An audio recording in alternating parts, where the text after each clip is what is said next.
Hi ಎಲ್ರಿಗೂ ನಮಸ್ಕಾರ. Welcome to my YouTube channel. ನೀವು ನೋಡಿದ್ದು ಸಾಂಬಾರ್ ಸೌತೆಕಾಯಿ ಅಥವಾ ಮ್ಯಾಂಗ್ಳೂರ್ ಸೌತೆಕಾಯಿ ಅಂತ ಕರೀತಾರೆ. ಅದನ್ನೇ ಬಳಸ್ಕೊಂಡು ಟೆಂಪಲ್ ಸ್ಟೈಲ್ ಸಾಂಬಾರನ್ನ ಮಾಡ್ತಾಯಿದ್ದೀನಿ. ಅದನ್ನು ನಿಮ್ಮ ಜೊತೆ ಶೇರ್ ಮಾಡ್ಕೊಳ್ತಾ ಇದ್ದೀನಿ. ಸೊ ಮೊದಲನೇದಾಗಿ ಮಸಾಲೆ ಏನು ಬೇಕೋ ಅದನ್ನೆಲ್ಲ ಫ್ರೈ ಮಾಡ್ಕೊಂಬಿಡೋಣ. ಹಾಗಾಗಿ ಒಂದು ಪ್ಯಾನ್ಗೆ 2 ಟೇಬಲ್ ಸ್ಪೂನಷ್ಟು ಎಣ್ಣೆ ಹಾಕ್ಕೊಂಡಿದ್ದೀನಿ. ಅದಕ್ಕೆ ಕಡಲೆಬೇಳೆ ಹಾಕ್ಕೊಂಡಿದ್ದೀನಿ, ಹಾಗೆ ಉದ್ದಿನಬೇಳೆನೂ 1 ಟೇಬಲ್ ಸ್ಪೂನ್ ಹಾಕ್ಕೊಂಡಿದ್ದೀನಿ. ಸೊ ನೋಡಿ, ಪ್ರಪೋರ್ಷನ್ ನೀವು ನಾನು ಏನು ಬೆಳೆಸ್ತಾ ಇದ್ದೀನೋ ಅದೇ ಪ್ರಪೋರ್ಷನಲ್ಲಿ ಹಾಕ್ಕೊಳ್ಳಿ. ಹೆಚ್ಚು ಕಡಿಮೆ ಮಾಡೋದ್ರಿಂದ ಸಾಂಬಾರು ಟೇಸ್ಟು ಕೆಟ್ಟೋಗುತ್ತೆ ಅಥವಾ ತುಂಬ ಸ್ಟ್ರಾಂಗ್ ಆಗುತ್ತೆ, ಅದು ಕೂಡ ತಿನ್ನೋಕ್ಕಾಗಲ್ಲ. ಸೊ ಹಾಗಾಗಿ ನೋಡಿಕೊಂಡು ಇದೇ ಪ್ರಪೋರ್ಷನಲ್ಲಿ ಮಾಡ್ಕೊಳ್ಳಿ. ಹಾಗೆ ಒಂದು ಅರ್ಧ ಟೇಬಲ್ ಸ್ಪೂನಷ್ಟು ಜೀರಿಗೆ, ಒಂದು 10ರಿಂದ 12 ಮೆಣಸು, ಹಾಗೆ ಒಂದು 10ರಿಂದ 12 ಕಾಳು ಮೆಂತ್ಯ ಹಾಕ್ಕೊಂಡಿದ್ದೀನಿ. ಇಷ್ಟೇ ಹಾಕ್ಕೊಳ್ಳಿ, ಜಾಸ್ತಿ ಬೇಡ.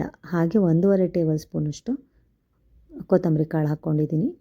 ಎಲ್ಲದನ್ನು ನೀಟಾಗಿ ಲೋ ಫ್ಲೇಮಲ್ಲೇ ರೋಸ್ಟ್ ಮಾಡ್ಕೊಳ್ಳಿ.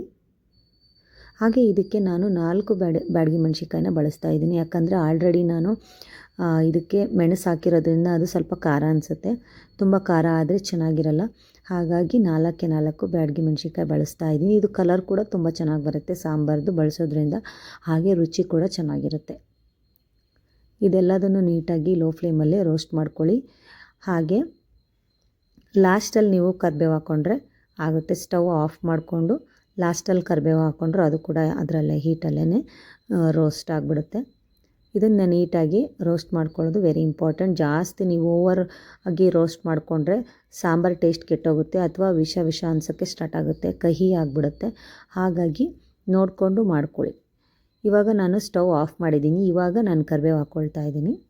ಅದು ಸ್ವಲ್ಪ ಕ್ರಿಸ್ಪಿ ಆದರೆ ನಡೆಯುತ್ತೆ ಅಷ್ಟೇ. ಇಷ್ಟರಲ್ಲೇ ಇರೋ ಹೀಟಲ್ಲೇ ಅದು ಸ್ವಲ್ಪ ಕ್ರಿಸ್ಪ್ ಆಗೋಗುತ್ತೆ, ಹಾಗಾಗಿ ಚೆನ್ನಾಗಿರುತ್ತೆ. ಸೊ ಇದನ್ನೆಲ್ಲ ನಾವಿವಾಗ ಗ್ರೈಂಡ್ ಮಾಡ್ಕೊಂಬಿಡೋಣ. ಸ್ವಲ್ಪ ತೆಂಗಿನಕಾಯಿ ಹಾಕ್ಕೊಂಡಿದ್ದೀನಿ, ಅದಕ್ಕೆ ಮಾಡಿರೋ ಮಸಾಲಾನೆಲ್ಲ ಹಾಕ್ಕೊಳ್ತಾ ಇದ್ದೀನಿ.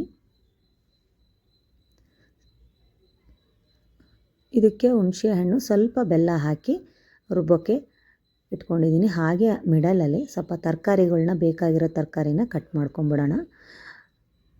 ಸಾಂಬಾರು ಸೌತೆಕಾಯಿನ ನೀಟಾಗಿ ತೊಳೆದು ಅದನ್ನು ಮಿಡ್ಲಲ್ಲಿ ಕಟ್ ಮಾಡಿ ಅದರೊಳಗಡೆ ಇರೋವಂಥ ಸೀಡ್ಸ್ ಏನಿರುತ್ತೆ ಅದನ್ನೆಲ್ಲ ಎಕ್ಸ್ಟ್ರಾಕ್ಟ್ ಮಾಡ್ಕೊಬೇಕು. ನಾನಿಲ್ಲಿ ಅರ್ಧ ಮಾತ್ರ ಬಳಸ್ತಾ ಇದ್ದೀನಿ, ಜಾಸ್ತಿ ಬಳಸ್ತಾ ಇಲ್ಲ. ನಿಮಗೆ ಫುಲ್ ಬೇಕೆಂದರೆ ಫುಲ್ ಸೌತೆಕಾಯಿನೇ ಬಳಸ್ಬೋದು. ನಾನಿಲ್ಲಿ ಹಾಫ್ ಮಾತ್ರ ಸಾಕು ಅಂತ ಅಷ್ಟೇ ಬಳಸ್ತಾ ಇದ್ದೀನಿ. ಇದನ್ನೆಲ್ಲ ಒಂದು ಬೌಲ್ಗೆ ಎತ್ತಿಟ್ಕೊಂಡು, ಹಾಗೆ ಇದಕ್ಕೆ ಬೇಕಾಗಿರೋವಂಥ ಈರುಳ್ಳಿ, ಟೊಮೆಟೊ ಎಲ್ಲ ತರಕಾರಿ ಏನೇನಿರುತ್ತೋ ಅದನ್ನೆಲ್ಲ ನೀಟಾಗಿ ಕಟ್ ಮಾಡ್ಕೊಳ್ಬೇಕು. 2 ನಾನು ಇಲ್ಲಿ ಈರುಳ್ಳಿನ ಬಳಸಿದ್ದೀನಿ. ನೀವು ಈರುಳ್ಳಿ ಬೆಳ್ಳುಳ್ಳಿ ತಿನ್ನಲ್ಲ ಅಂದರೆ ನೀವು ಈರುಳ್ಳಿನ ಸ್ಕಿಪ್ ಮಾಡ್ಬೋದು, ಏನೂ ತೊಂದರೆ ಇಲ್ಲ. ಅದೆಲ್ಲ ಹೆಚ್ಚಿಟ್ಕೊಂಡ ನಂತರ ಈಗ ಬೇಳೆನ ಬೇಯಿಸ್ಕೊಂಬಿಡೋಣ. ನಾನಿಲ್ಲಿ 2 ಕಪ್ ನೀರು ಹಾಕಿ ಸ್ವಲ್ಪ ಬೇಳೆಗೆ ಮತ್ತು ಉಪ್ಪು, ಅರಿಶಿನ ಪುಡಿ ಹಾಕಿ ಅದನ್ನು ಕುಕ್ಕರ್ ಮೇಲಿಟ್ಟು 2ರಿಂದ 3 ವಿಜಿಲ್ ಕೂಗಿಸ್ಕೊಂಡೆ. ನಡುವೆ ಹಾಗೆ ನಾವು ಗ್ರೈಂಡ್ ಮಾಡೋಕ್ಕೆ ಇಟ್ಕೊಂಡಿರೋವಂಥ ಮಸಾಲ ಕೂಡ ರೆಡಿಯಾಗಿದೆ. ಹಾಗೆ ಇದ್ರ ಜೊತೆಗೇ ಕುಕ್ಕರ್ ಕೂಡ ವಿಜಿಲ್ ಕೂಗ್ತು. ಸೊ 2ರಿಂದ 3 ವಿಜಿಲ್ ನಿಮಗೆ ಯಾವ ಕನ್ಸಿಸ್ಟೆನ್ಸಿಲಿ ಬೇಳೆ ಬೇಕೋ ಆ ಥರ ನೀವು ಬೇಯಿಸ್ಕೊಂಡ್ರೆ ಸಾಕು. ಇವಾಗ ನಾವು ಸಾಂಬಾರನ್ನ ಸ್ಟಾರ್ಟ್ ಮಾಡೋಣ. ನಾನಿಲ್ಲಿ ಒಂದು ಪಾತ್ರೆಗೆ ಸ್ವಲ್ಪ ಎಣ್ಣೆ ಹಾಕ್ಕೊಂಡಿದ್ದೀನಿ. ಸ್ವಲ್ಪ ಎಣ್ಣೆ ಕಾದ ನಂತರ ಅದಕ್ಕೆ ಹೆಚ್ಚಿಟ್ಕೊಂಡಿರೋ ಈರುಳ್ಳಿನ ಹಾಕ್ಕೊಳ್ತಾ ಇದ್ದೀನಿ. ನೀವು ಟೈಮ್ ಇಲ್ಲ ಅಂದರೆ ಒಗ್ಗರಣೆನ ಇವಾಗಲೇ ಹಾಕ್ಕೊಂಬಿಡಿ. ಸ್ಟಾರ್ಟಿಂಗ್ಗೆ ಸಾಸಿವೆ, ಜೀರಿಗೆ, ಕರಿಬೇವು, ಒಣಮೆಣ್ಸಿಕಾಯಿ, ಹಿಂಗು ಏನೇನು ನಿಮಗೆ ಇಷ್ಟ ಆಗುತ್ತೋ ಅದನ್ನು ಆವಾಗಲೇ ಹಾಕ್ಕೊಳ್ಳಿ. ಇಲ್ಲ ಟೈಮ್ ಇತ್ತು ಅಂದರೆ ಲಾಸ್ಟಲ್ಲಿ ಹಾಕ್ಕೊಳ್ಳಿ. ನನಗೆ ಲಾಸ್ಟಲ್ಲಿ ಒಗ್ಗರಣೆ ಹಾಕಿದ್ರೆ ತುಂಬ ಇಷ್ಟ, ಹಂಗಾಗಿ ಇದಕ್ಕೆ ಲಾಸ್ಟಲ್ಲಿ ಹಾಕ್ಕೊಳ್ತಾ ಇದ್ದೀನಿ. ಸ್ವಲ್ಪ ಈರುಳ್ಳಿ ಗೋಲ್ಡನ್ ಬ್ರೌನ್ ಆದ ತಕ್ಷಣ ನಾನು ಇದಕ್ಕೆ ಹೆಚ್ಚಿಟ್ಕೊಂಡಿರೋ ಸೌತೆಕಾಯಿ ಹಾಕ್ಕೊಂಡಿದ್ದೀನಿ. ಹಾಗೆ ಸ್ವಲ್ಪ ಉಪ್ಪು, ಅರಿಶಿನ ಪುಡಿ ಹಾಕ್ಕೊಂಡು ನೀಟಾಗಿ ಮಿಕ್ಸ್ ಮಾಡಿದ್ದೀನಿ. ಇವಾಗ ನಾನು ಅದೆಲ್ಲ ಸ್ವಲ್ಪ ಬೆಂದ ನಂತರ ಈ ಟೊಮೆಟೊ ಹಾಕಿ ಸ್ವಲ್ಪ ನೀರು ಹಾಕಿ ಮುಚ್ಚಿ ಸಿಮ್ಮಲ್ಲಿ ಸ್ವಲ್ಪ ಹೊತ್ತು ಬೇಯಲಿಕ್ಕೆ ಬಿಟ್ಟಿದ್ದೆ.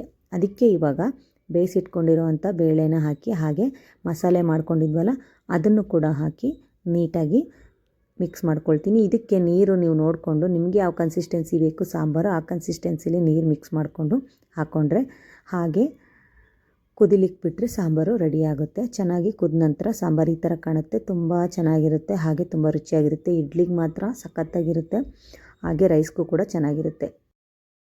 ಲಾಸ್ಟಲ್ಲಿ ನಾನು ಇದಕ್ಕೆ ಸ್ವಲ್ಪ ಒಗ್ಗರಣೆ ಹಾಕ್ಕೊಂಬಿಡ್ತೀನಿ. ನಾನೇನು ಪ್ಯಾನ್ ಯೂಸ್ ಮಾಡಿದ್ನಲ್ಲ ಮಸಾಲ ಐಟಮ್ ಎಲ್ಲ ಉರಿಲಿಕ್ಕೆ, ಅದರಲ್ಲೇ ಸ್ವಲ್ಪ ಎಣ್ಣೆ ಹಾಕ್ಕೊಂಡು ಅದಕ್ಕೆ ಸ್ವಲ್ಪ ಸಾಸಿವೆ ಹಾಕ್ಕೊಂಡಿದ್ದೀನಿ. ಸಾಸಿವೆ ಸ್ವಲ್ಪ ಸಿಡಿದ ನಂತರ ಅದಕ್ಕೆ ಜೀರಿಗೆ ಹಾಕ್ಕೊಳ್ತೀನಿ. ನಿಮಗೆ ಒಗ್ಗರಣೆಗೆ ಏನೇನೆಲ್ಲ ಹಾಕ್ಕೊಬೇಕೋ ನಿಮಗೇನೇನು ಇಷ್ಟ ಆಗುತ್ತೆ, ಹಿಂಗು, ಒಣಮೆಣ್ಸಿಕಾಯಿ ಎಲ್ಲ ಇಷ್ಟ ಆದರೆ ಅದನ್ನೆಲ್ಲ ಹಾಕ್ಕೊಳ್ಳಿ. ನಾನಿಲ್ಲಿ ಸಾಸಿವೆ, ಜೀರಿಗೆ ಮತ್ತು ಕರಿಬೇವು ಮಾತ್ರ ಹಾಕ್ಕೊಳ್ತಾ ಇದ್ದೀನಿ. ಸೊ ಎಲ್ಲದು ಸ್ವಲ್ಪ ಎಣ್ಣೆಲಿ ರೋಸ್ಟ್ ಆದರೆ ಒಗ್ಗರಣೆ ಕೂಡ ರೆಡಿ ಆಗುತ್ತೆ. ಇದನ್ನು ಸಾಂಬಾರು ಜೊತೆ ನಾವು ಬೆರೆಸ್ಕೊಬೋದು. ಸೊ ಸೂಪರಾಗಿ ಸಾಂಬಾರು ರೆಡಿಯಾಗಿದೆ. ಇದನ್ನು ನೀವು ಇಡ್ಲಿ ಜೊತೆ, ಅನ್ನ ಎಲ್ಲದ್ರ ಜೊತೆನೂ ತಿನ್ಬೋದು. ತುಂಬ ಚೆನ್ನಾಗಿರುತ್ತೆ. ಸೊ ಖಂಡಿತವಾಗ್ಲೂ ಟ್ರೈ ಮಾಡಿ. ಹೇಗಿತ್ತು ಅಂತ ಕಮೆಂಟ್ ಮಾಡಿ ತಿಳಿಸೋದನ್ನ ಮರಿಬೇಡಿ, ಓಕೆನಾ? ನಿಮಗೆ ಈ ವಿಡಿಯೋ ಇಷ್ಟ ಆಗಿದೆ ಅಂತ ಭಾವಿಸ್ತೀನಿ. ಇಷ್ಟ ಆದರೆ ಲೈಕ್, ಶೇರ್, ಕಮೆಂಟ್ ಮಾಡೋದು ಮರಿಬೇಡಿ. ಸಿಗ್ತೀನಿ ನಾನು ಇನ್ನೊಂದು ವಿಡಿಯೋದಲ್ಲಿ. ಅಲ್ಲಿವರೆಗೂ ಥ್ಯಾಂಕ್ಸ್ ಫಾರ್ ವಾಚಿಂಗ್. ಬಾಯ್.